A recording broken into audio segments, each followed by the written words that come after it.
a lot better. You could cut out the bit, like get straight into the scene with her having the task. You really Didn't need the setup of the professional development. just go straight into that. As an audience member, I was thinking, why wasn't she given any words of encouragement? Because she took the initiative, and I think that should be shared. That would, because that's something that the audience, the managers need to be aware of.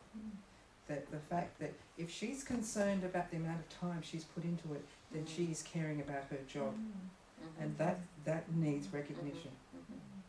When you have people with that mentality wanting to do that little bit of time you've put into her, you've invested time that's going to make it a whole lot easier for other tasks that come along. So that could be part of a message that comes into that. The other thing would be, instead of we, but too general. Continually saying, we, you, much more powerful. As a manager, much more powerful if you would say the word you in there.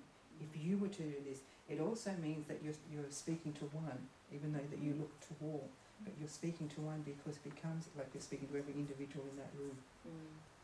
It just washes it down, waters down the message when it becomes we. And instead of saying we, when it's about you, it's I, it makes it more personal. Yes. What I experienced, what I felt, not we, because it's about you at that point that you're speaking about in your story. So I think make it clear now also the fact I said to you that you should, that managers should acknowledge that, with the people with this mentality who want to do well, who are concerned. Finish the story, I don't know, give some dialogue of how eager she is now to do other things, or how she has progressed in the firm. They want to hear that. Oh, what happened to her now? Has she moved on? And then that's like two bookends to that story. It's neat and it's holding it up. Jennifer, question. Do you think Elspeth could actually have more impact if she slows down a bit? Yeah, she. Because I felt some things which I wanted to digest. I didn't have the time to digest. Yeah. I felt that too. Yeah. It even you had slowed down from the first time, and that would be, if I was to look at now delivery, that would be the different thing altogether. With the delivery, I would want you to move more. Now, not just move when there's actually a purpose. So if you're telling the story of Mary, pick a part of the room where this is the story of Mary. Right? And then when you move on to managers, you move away. And you're telling the story about about the managers. When you refer back to Mary, she's a hologram. You go back. Did do a little bit. I did a little of it. Yes. You were coming to. I did a timeline more than anything else. So you were coming out. You were coming out, but you could actually even raise your voice at times when you actually use the dialogue of Mary when she was. I don't know how long this is going to take. Create more panic in that, because they've got to feel that. Because if you're panicking, you're not saying, "Gee, I don't know." You're panicking. You move. You do all sorts of things. Okay, how would you have done it if you're panicking?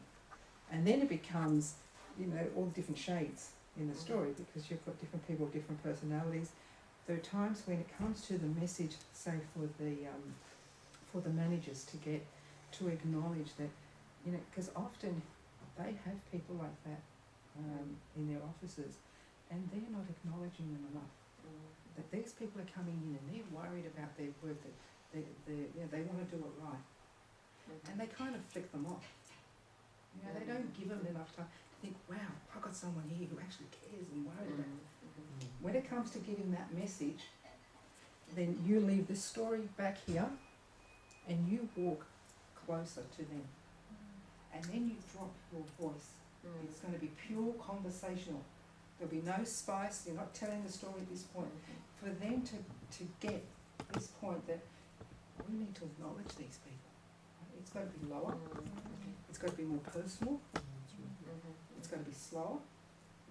and it's got to sound as if I'm just having a one-on-one conversation. And I said, we've got to listen to these people. We've got to listen to them. That when we get, you know, the Marys that come into our offices who are keen to do, we can't overlook them. We invest a bit of time into them and they grow. The business, everything grows. You know, everything grows from. That's when you drop that down in your delivery. Okay.